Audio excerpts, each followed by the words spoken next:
सभी को प्यार भरा राधे राधे। आज हम पर्यावरण अध्ययन से संबंधित कुछ महत्वपूर्ण प्रश्नों को देखते हैं। तो क्वेश्चन कहता है, निम्नलिखित में से कौन सा पर्यावरण अध्ययन पाठ्यक्रम के सुझावित प्रकरणों का उप प्रकरण है। सीटेट हमेशा एक क्वेश्चन ऐसा पूछता है जो पर्यावरण अध्ययन पाठ्यक्रम से आधारित होता है। क्वेश्चन रहता है, कभी कभी पूछता है पर्यावरण अध्ययन पाठ्यक्रम के सुझावित प्रकरणों का उप प्रकरण या फिर मुख्य थीम पूछता है। यहाँ पर क्वेश्चन उप प्रकरण है या इसी को कहते हैं उप मुख्य थीम, है ना। तो हम एक एक ऑप्शन को क्लियर करते हैं, फिर लास्ट में जो उत्तर बचता है उसी को हम सही मान लेंगे, ठीक है। ऑप्शन नंबर ए कह रहा है जानवर, ऑप्शन नंबर बी कह रहा है हम चीज़ें कैसे बनाते हैं, ऑप्शन नंबर सी कहता है परिवार और मित्र, ऑप्शन नंबर डी कहता है भोजन। अब हम आपको क्लियर कर दे रहे हैं मुख्य थीम कितने होते हैं, उप मुख्य थीम कितने होते हैं। तो मुख्य थीम 6 होते हैं, कौन कौन सा हम ये भी बता दे रहे हैं। मुख्य थीम में आते हैं परिवार एवं मित्र, दूसरा आता है भोजन, तीसरा आता है आश्रय या उसी को कहते हैं हम आवास, चौथा आता है पानी, पांचवा आता है यात्रा और छठा आता है चीज़ें जो हम बनाते हैं और करते हैं। अब उप प्रकरण की बात कर लेते हैं या उप मुख्य थीम के बारे में भी हम बात कर लेते हैं। उप मुख्य थीम में आता है पौधे एवं जानवर, दूसरा आता है रिश्ते एवं संबंध, तीसरा आता है काम तथा खेल, ठीक है। अब हमने आपको मुख्य थीम भी बता दिया, उप मुख्य थीम भी बता दिया। अब आप आसानी से ऑप्शन को टिक कर सकते हैं। यहाँ पर पूछा उप मुख्य थीम, अब हम एक एक ऑप्शन को काटते हैं। ऑप्शन नंबर बी कह रहा है हम चीज़ें कैसे बनाते हैं, ये मुख्य थीम में आता है, इसीलिए हम ऑप्शन नंबर बी को भी काट देंगे। ऑप्शन नंबर सी कह रहा है परिवार और मित्र, ये भी मुख्य थीम में आता है, इसलिए हम ऑप्शन नंबर सी को भी काट देंगे। ऑप्शन नंबर डी कह रहा है भोजन, ये भी मुख्य थीम में आता है, इसलिए हम ऑप्शन नंबर डी को भी काट देंगे। हाँ, जानवर उप प्रकरण में आता है या उप मुख्य थीम में आता है, इसीलिए हम ऑप्शन नंबर ए को सही मान लेंगे। इसका सही उत्तर जानवर है, ऑप्शन नंबर ए सही है। नेक्स्ट क्वेश्चन पे चलते हैं।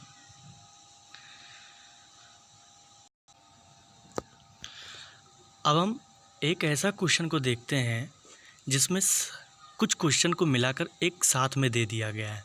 हमने जानबूझकर ऐसे क्वेश्चन चुना जिसमें कुछ क्वेश्चन एक में आ जाते हैं। जैसे कहने का मतलब ये है कि मनाली के घर के विशेषताएं कैसे होते हैं, या फिर राजस्थान की विशेषताएं क्या, असम की विशेषताएं क्या, लद्दाख की विशेषताएं, ये कभी कभी अलग अलग देखने को मिलते हैं क्वेश्चन में, लेकिन इसमें एक साथ दिए हुए हैं, इसीलिए हमने जानबूझकर एक क्वेश्चन उठाया जिसमें आपका कुछ पॉइंट क्लियर हो जाए, ठीक है। क्वेश्चन कह रहा है कि प्रत्येक स्थान के नाम के साथ उस क्षेत्र में बनाए जाने वाले सामान्य घरों के सही विवरण का मिलान कीजिए। यानी इसमें कुछ शहरों के नाम दिए हुए हैं, जिन शहरों के नाम दिए गए उनके कुछ विशेषताएं दिए गए हैं, आप उन्हीं विशेषताओं को सही मिलान करना है, ठीक है। तो ए पॉइंट कहता है मनाली, उसी का पहला पॉइंट है बाँस के खंभों पर बने ऊंचे उठे हुए घर। राजस्थान, उसी का दूसरा पॉइंट है पत्थर या लकड़ी से बने ढालू छतों वाले घर। सी है असम, तीसरा पॉइंट है हाउस बोट। डी लद्दाख, मिट्टी के घर जिनकी छतें कटीली झाड़ियों से छाई होती हैं। पांचवा पॉइंट है पत्थर के बने घर जिनके फर्श और छतें लकड़ी की बनी होती हैं। अब इसमें ए बी सी डी कुछ ऑप्शन दिए हुए हैं जिनका सही क्रम नहीं है, आप उनका सही क्रम में लगाना है, यानी उनका सही मिलान करना है। अब हम एक एक शहरों के सही सही विशेषताएं हम आपको बताते हैं, ठीक है। तो मनाली में जो विशेषताएं रहते हैं शहर में, मनाली में पत्थर या लकड़ी से बने ढालू छतों वाले घर होते हैं। मनाली में कैसे घर होते हैं, पत्थर या फिर लकड़ी से बने ढालू छतों वाले घर होते हैं। ये हो गया मनाली का, ठीक है। किसके हो गए, मनाली के हो गए हैं। राजस्थान में कैसा आता है, राजस्थान की विशेषता ये है कि वहाँ के जो घर होते हैं वो मिट्टी के घर होते हैं। जैसे मिट्टी के घर जिनकी छतें कटीली झाड़ियों से छाई होती हैं। कैसे छाई होती हैं, छतें उनकी कटीली झाड़ियों से छाई होती हैं, ठीक है। असम क्या कहता है, असम बोलता है कि बाँस के खंभों पर बने ऊंचे उठे हुए घर होते हैं। जैसे असम में क्या होता है, बाँस के खंभे होते हैं, उन्हीं खंभों को ऊंचे उठे हुए घर होते हैं, ठीक है। जैसे असम में बहुत बारिश होती है, ठीक है। असम में जो घर होते हैं, घर ज़मीन से लगभग 10 से 12 फुट ऊंचे बने होते हैं। ज़मीन से कितने फुट ऊंचे बने होते हैं? 10 से 12 फुट ऊंचे हुए बने होते हैं। अच्छा, इन्हें मजबूत बाँस के खंभों पर बनाए जाते हैं। मजबूत बाँस खंभों पर बनाए जाते हैं। जो ये घर अंदर से भी लकड़ी के ही बने होते हैं। जो इनके घर होते हैं अंदर भी लकड़ी के ही बने होते हैं, ठीक है। ये हो गया असम का। लद्दाख क्या है? लद्दाख में पत्थर के बने घर जिनके फर्श और छतें लकड़ी की बनी होती हैं। जो लद्दाख की विशेषताएं हैं वो पत्थर के बने घर होते हैं जिनके फर्श और छतें लकड़ी की बनी होती है, ठीक है। अब हम एक एक ऑप्शन को काटते हैं, ठीक है।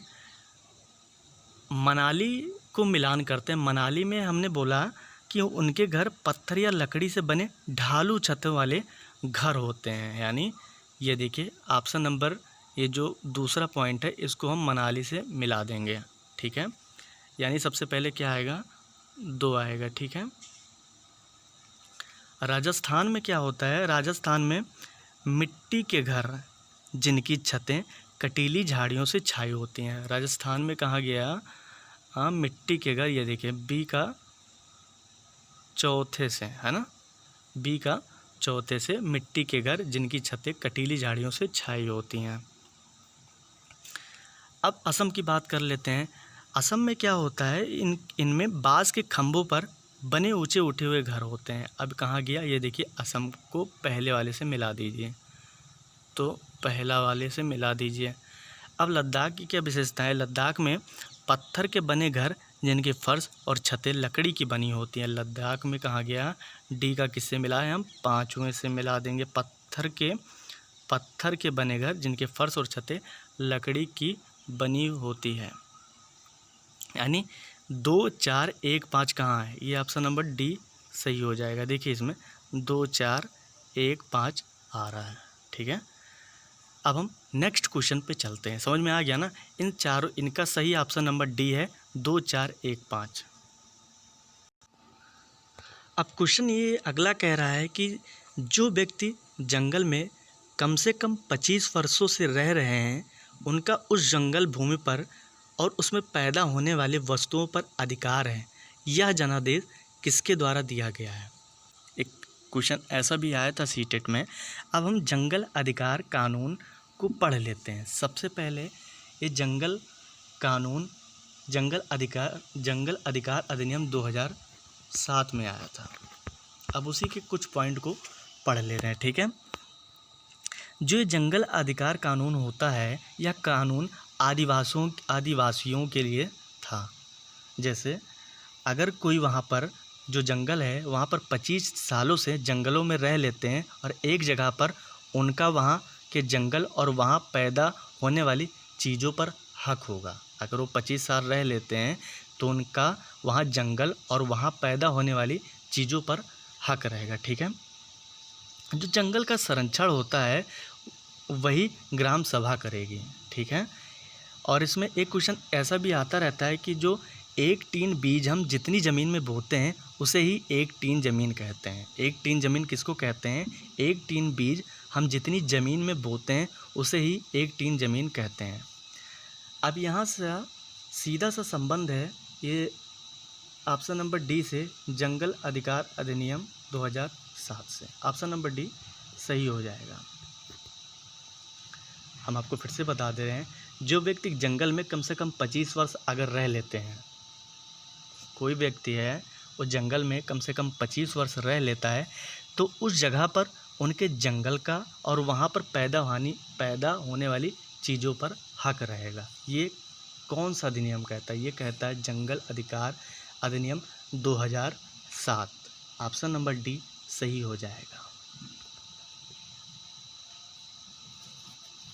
अब देखिए क्वेश्चन बहुत बढ़िया आया है, ठीक है।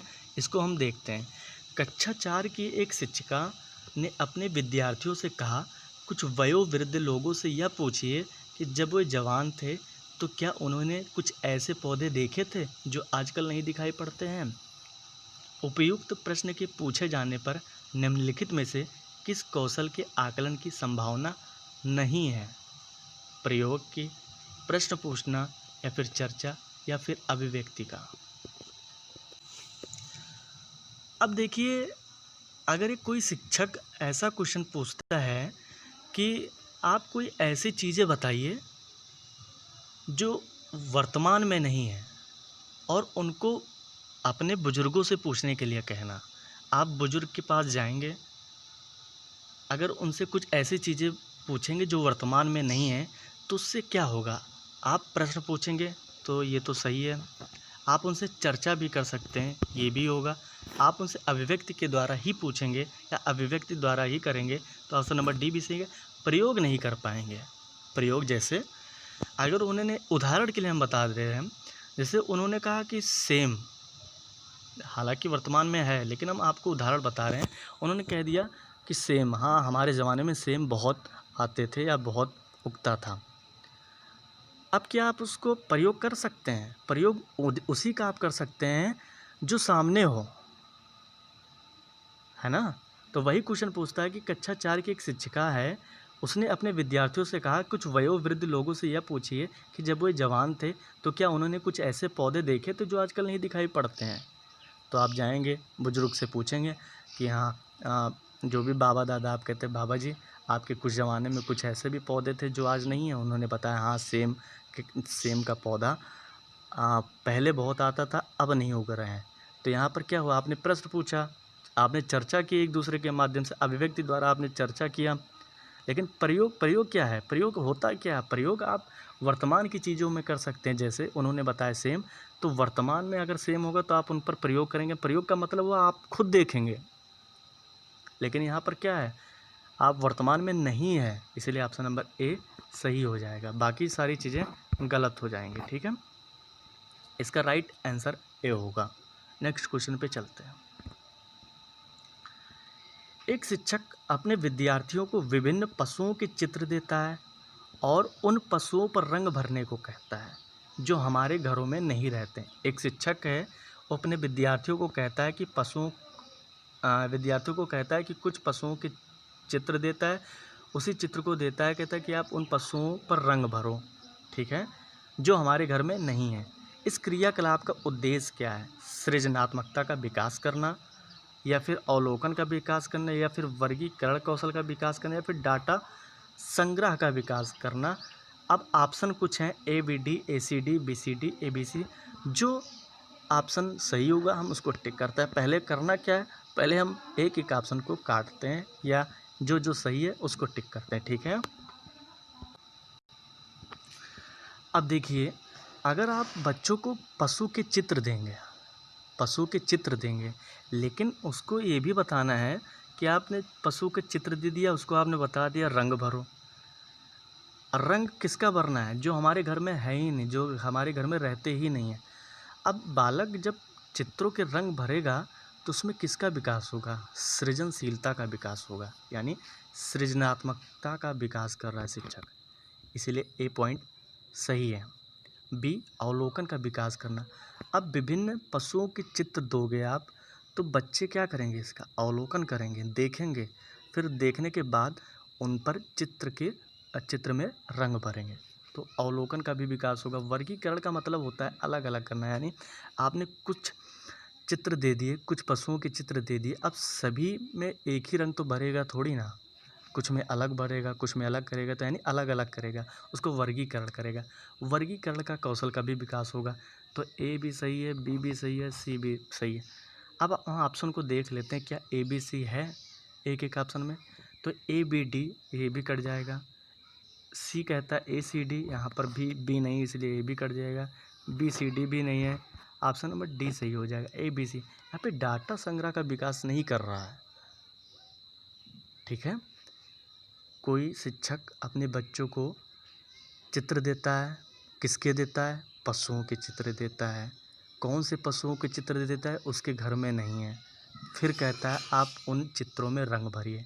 इससे बच्चों में सृजनात्मकता का विकास होगा, अवलोकन का विकास होगा, वर्गीकरण कौशल का भी विकास होगा, यानी ए बी सी इसका राइट आंसर हो जाएगा, option number D, A B C. ठीक है, नेक्स्ट क्वेश्चन पे चलते हैं।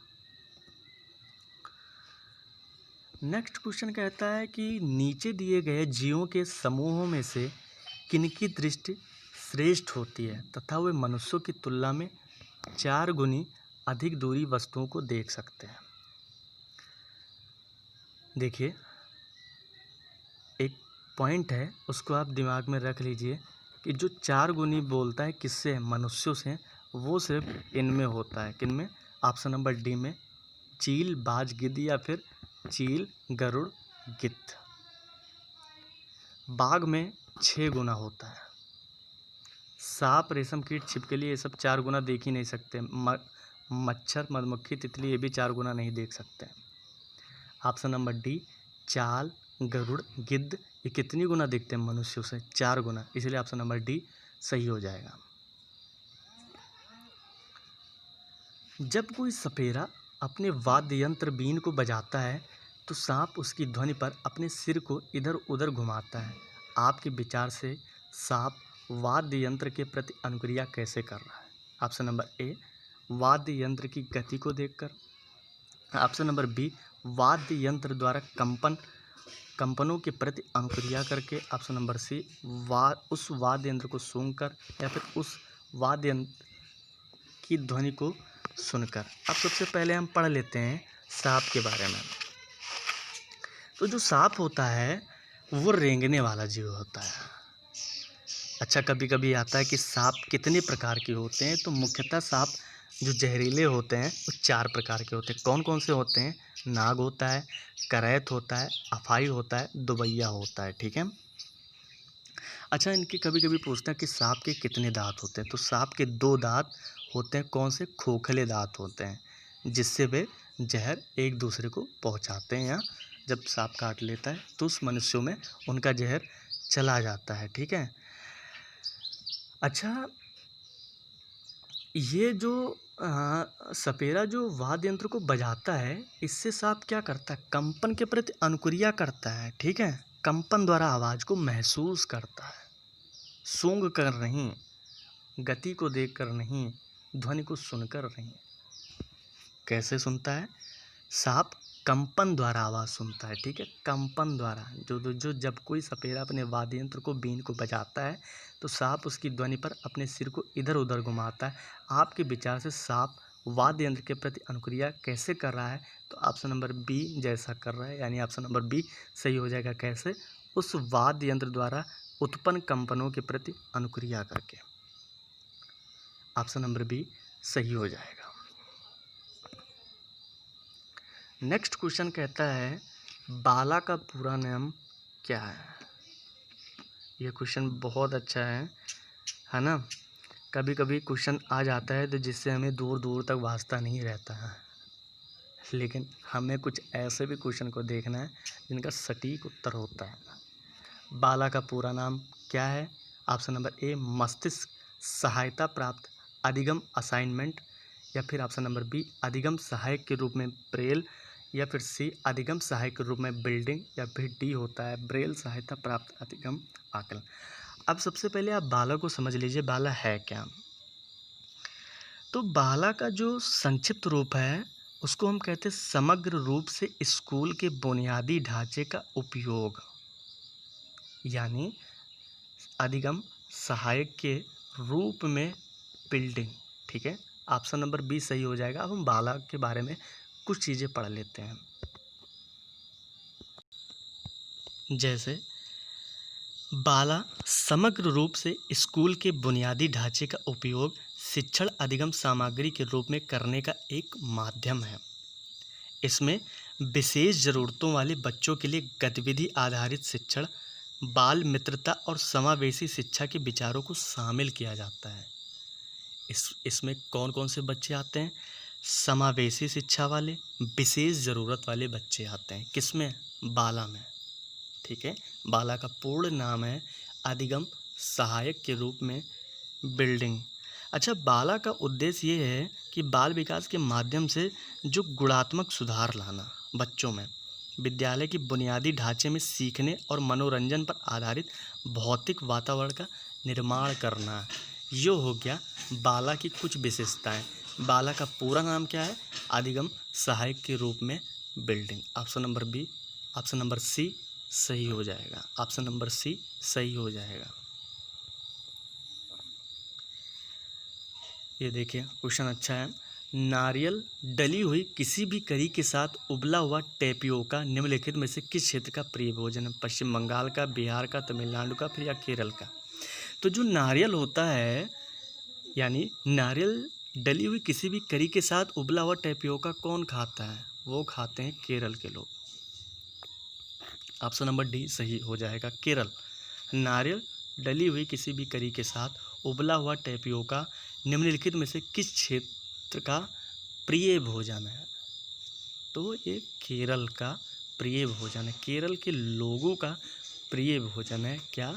नारियल डली हुई किसी भी करी के साथ उबला हुआ टेपियोका खाते हैं केरल के लोग। ऑप्शन नंबर डी सही हो जाएगा। गोलकोंडा किला किसने बनाया? जो गोलकोंडा होता है, एक गोलकोंडा किला किसने बनाया? ऑप्शन नंबर ए चोल राजवंश, या फिर बी चालुक्य राजवंश, या फिर सी काकतीय राजवंश, या फिर डी पल्लव राजवंश। जो गोलकोंडा किला किसने बनवाया? गोलकोंडा का किला काकतीय राजवंश वालों ने बनवाया था। ऑप्शन नंबर सी सही हो जाएगा। तो गोलकोंडा का किला किसने बनवाया? काकतीय राजवंश वालों ने बनाया था। इसका right answer C. Next question पे चलते हैं। नेक्स्ट क्वेश्चन कहता है कि चेराओ नाच कहाँ के लोग करते हैं? चेराओ एक नाच नृत्य होता है, वही चीज़ कहाँ के लोग करते हैं? ऑप्शन नंबर ए मणिपुर, या फिर मेघालय, फिर झारखंड, फिर या फिर डी मिजोरम। तो जो चेराओ होता है वो मणिपुर के लोग करते हैं, मिज़ोरम के लोग करते हैं। चेराओ नाच कहाँ के लोग करते हैं? मिज़ोरम के लोग करते हैं। चेराओ नाच कहाँ के लोग करते हैं? मिज़ोरम के लोग करते हैं। ऑप्शन नंबर डी सही हो जाएगा। चेराओ नाच कहाँ के लोग करते हैं? मिज़ोरम के लोग करते हैं। ठीक है। अच्छा, चेराओ नाच क्यों करते हैं हम ये भी बता दे रहे हैं क्यों होता है। तो जो मिज़ोरम के निवासी रहते हैं, मिज़ोरम के लोग, वो फसल पकने पर गांव पर त्यौहार मनाते हैं। अच्छा, त्यौहार मनाते हैं तो सब साथ में खाना पकाते हैं, उसको खाते भी हैं और मज़े भी करते हैं। मज़े के साथ साथ नाच भी करते हैं। कौन सा नाच करते हैं? चेराओ नाच। इसीलिए ऑप्शन नंबर डी सही हो जाएगा कि चेराओ नाच कहाँ के लोग करते हैं? ऑप्शन नंबर डी मिज़ोरम के लोग करते हैं। नेक्स्ट क्वेश्चन है, पर्यावरण अध्ययन में शिक्षक के द्वारा बच्चों को स्वयं अपने का आकलन के लिए अवसर देना चाहिए। स्व आकलन किसको कहते हैं? ऑप्शन नंबर ए सीखने के लिए समान आकलन, या फिर सीखने का आकलन, या फिर सीखने के लिए आकलन, या फिर सीसीए। हमने आपको कल वाले प्रैक्टिस सेट में बहुत अच्छे से समझाया था कि सीखने का आकलन क्या है और सीखने के लिए आकलन क्या है ना।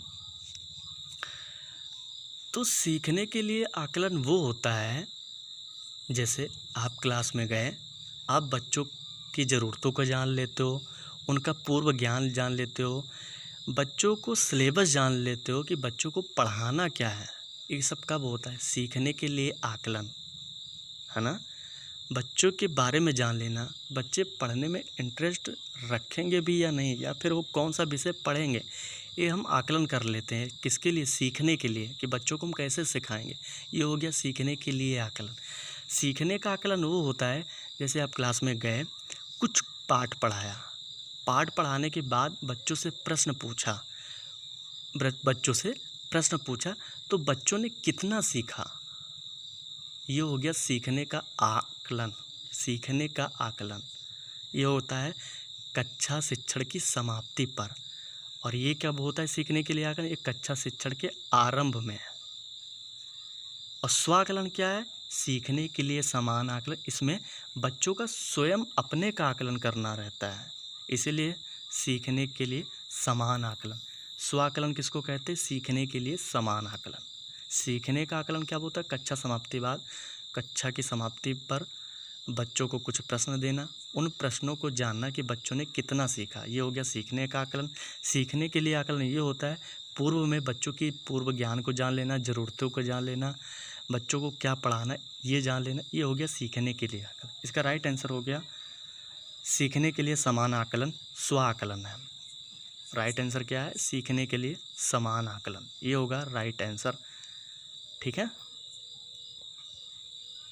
थैंक यू सभी को, राधे राधे। अगर ये वीडियो अच्छा लगा तो सभी लोग लाइक शेयर सब्सक्राइब ज़रूर करिएगा। बहुत बहुत धन्यवाद।